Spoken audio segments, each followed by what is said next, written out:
নমস্কার বন্ধুরা, আজকের আমি তোমাদের কাছে গৃহিণীদের জন্য কি করে বাড়িতে ছোট ছোট জিনিস নিয়ে সেভিং করা যায় তারই টিপস নিয়ে হাজির হয়েছি। যেমন দেখো, এখানে আমরা যখনই চুল আঁচড়ে থাকি, চিরুনিতে অল্প অল্প চুল বের হয়ে থাকে। তো এখানে দেখো, আমি খানিকটা চুল আমি এখানে জমা করেছি। এইভাবে কিন্তু আমি অনেক চুল জমা করে থাকি। তোমরা হয়তো মনে করছো এই চুলগুলো কি সেভিং এর কাজে লেগে থাকে। তো আমরা অনেকে জানি, আবার অনেকে জানি না, কিন্তু এই চুল কিন্তু বিক্রি হয়। 1 কিলো চুল কিন্তু মার্কেটে 5,000 টাকা দামে বিক্রি হয়। তো এই চুলগুলো এইভাবে জমা করে আমি আমাদের অনেকের বাড়ির দরজায় অথবা অনেক পাড়াইতে দেখবে ফেরিওয়ালা এসে থাকে, চুল দিয়ে বাসন দিয়ে থাকে। তো এই চুল আমি অল্প অল্প করে জমা করে, প্রতিদিনই জমা করে আমি এই ধরনের বাসন নিয়ে থাকি। এই বাসন কিন্তু তুমি বাজার থেকে কিনতে গেলে কম করে 200 থেকে 300 টাকা নেবে। এইভাবে কিন্তু আমি অনেক বাসনই চুল দিয়ে নিয়েছি। তো তোমরা হয়তো মনে করবে এটা কিসের সেভিং, কিন্তু আমার জন্যে এটা অনেকখানি সেভিং। যেহেতু এই আনইউজ চুল আমরা ফেলে দিই, এটাকে এইভাবে ইউজ করে বাসন নিয়ে কিছুটা পয়সা তো অন্তত সেভিং আমি করতে পারি।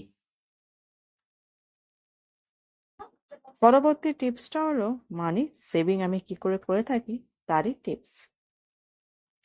আমি প্রত্যেক বছরই একখানা করে ভান্ডার কিনে থাকি, একটু বড় সাইজের ভান্ডার কিনি। প্রতিদিনই কম করে 10-20 টাকা করে ফেলার চেষ্টা করি। বিশেষ করে দেখবে মধ্যবিত্ত ঘরের গৃহিণীদের সঙ্গে কিন্তু এটা হয়ে থাকে, সমস্ত সংসারের খরচা প্রতিদিন করে কিন্তু হাতে কিছুই বাঁচে না। তো তার জন্যে 10-20 টাকা করেই যা বাঁচে আমার, সেটা আমি এই ভান্ডারে ফেলে সেভিং করার চেষ্টা করি। তবে বিশেষ সেভিং হয় না। এই ভান্ডারটা ভরার পরে বছরের শেষে ভান্ডারটা ভাঙার পরে কিন্তু যতটাই হোক অনেকটাই কিন্তু আমাদের মতন গৃহিণীদের জন্য সেভিং বের হয়ে আসে। এছাড়া আমি বাড়ির ছোট মোটো রিইউজ, যেগুলো ইউজ করার পরে আর কাজে লাগে না, সেগুলো দিয়েও ছোট মোটো সেভিং করে থাকি। তো চলো দেখে নেওয়া যায় কী করে সেই সেভিংগুলো করে থাকি। সারা বছর দেখো আমাদের প্রত্যেকের বাড়িতেই কিন্তু বাচ্চারা খাতা ইউজ করে থাকে স্কুলে, টিউশনে। সেই খাতাগুলো কিন্তু বছরের শেষে দেখবে অনেক খাতা বের হয়ে থাকে, যে খাতাগুলো পুরো লিখে ভরে যায়। এবার এরকম ধরনের লেখা পুরো খাতা আমাদের কোনো কাজেই আসে না। এই খাতাগুলো আমি সারা বছর জমা করি, এর সঙ্গে নিউজ পেপারও জমা করে থাকি। যারা রেগুলার নিউজ পড়ে থাকে, যাদের বাড়িতে রেগুলার নিউজ পেপার এসে থাকে, তারা তো প্রত্যেকেই জমা করে থাকে। বছরের শেষে এগুলো আমি দিয়ে থাকি ফেরিওয়ালাকে। তাতে কি হয়, বিশেষ তো এতে আসে না, তাও যতটুকুনি টাকা আসে সেই টাকা কিন্তু আর 2-3খানা কিন্তু নতুন খাতা আমরা বাচ্চাদেরকে কিনে দিতে পারি বছরের শুরুতে। তো এইভাবেও আমি সেভিং করে থাকি। তাতে কিছুটা রিউজ জিনিস দিয়ে যে মানিটা আসে, সেটাই কিন্তু নতুন বই খাতা কিনে কিন্তু কিছুটা পয়সা হলেও আমরা সেভিং করতে পারি। পরবর্তী টিপসটা হলো আমাদের রান্নাঘরে ব্যবহার করা গ্রোসারি আইটেম নিয়ে। তো এরপরে যদি তোমাদের সেভিংয়ের কোনো ভিডিও চাই, তাহলে অতি অবশ্য কমেন্টে জানিও।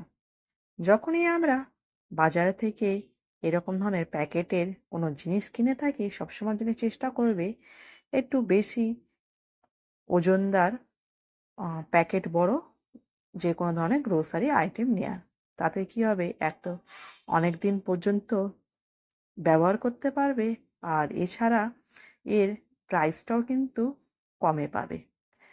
বিশেষ করে দেখবে যখনই আমরা ছোট ছোট প্যাকেট কিনি, তাতে কিন্তু অনেকটা খরচা হয়। তার বদলে একটু বড় ধরনের কিনলে খরচাটাও কমাবে আর অনেক দিন পর্যন্ত চলবে।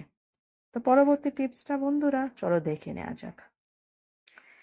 আমাদের প্রত্যেকের বাড়িতে কিন্তু কম বেশি কাপড় জামা আমরা ব্যবহার করার পরে পুরাতন কাপড় জামা বার করে থাকি। যেমন দেখো, আমি এখানে বেশ পুরাতন কাপড় জামা বার করেছি, আমি সবসময় চেষ্টা করি আমাদের রিউজ জিনিসগুলো ফেলে না দিয়ে সেগুলোকে কোনো না কোনো কাজে ইউজ করে নেওয়া। তো আজকের এই পুরাতন কাপড় জামার দুখানা ইউজ আমি তোমাদের সঙ্গে শেয়ার করব, যেটা আমি করে থাকি।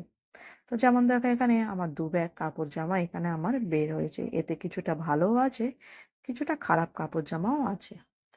তো প্রথমে যেটা আমি করে থাকি, আমাদের প্রত্যেকের পাড়াইতে কিন্তু বাড়িতে কিন্তু কাপড় জামা দিয়ে বাসন দেওয়ার দিয়ে থাকে এরকম ধরনের এসে থাকে ফেরিওয়ালারা। তো আমি কি করি, তাদেরকে এই কাপড় জামাগুলো দিয়ে থাকি। তারা তাদের মতন পছন্দ মতন কাপড় জামাগুলো এর থেকে বেছে নিয়ে আমাদেরকে বাসন দিয়ে থাকে। এইভাবে কিন্তু আমি অনেক বাসনে নিয়েছি, আর এরকম ধরনের বাসন কিন্তু বাজার থেকে কিনতে গেলে কম করে 200 থেকে 300 টাকা নিয়ে থাকে। তো এইভাবে তো পুরাতন কাপড় জামাগুলো দিয়ে নতুন বাসন নিয়ে কিছুটা মানি সেভিং করে থাকি। তাছাড়া এবারে যে কাপড় জামাগুলো একদমই ইউজ হবে না আর না কোনো কাজে আসবে, যেগুলো খারাপ কাপড় জামা, সেগুলোও কিন্তু আমি একখানা কাজে লাগিয়ে নিই। তো চলো দেখে নেওয়া যাক কি কাজে লাগিয়ে নিই। পুরাতন যে খারাপ কাপড় জামাগুলো সেগুলো ভিতরে দিয়ে উপরে ভালো বিছনার চাদর দিয়ে এভাবে কিন্তু আমি কাঁথা সেলাই করে নিয়ে থাকি। তাতে কি হয়, এক তো এই কাঁথাগুলো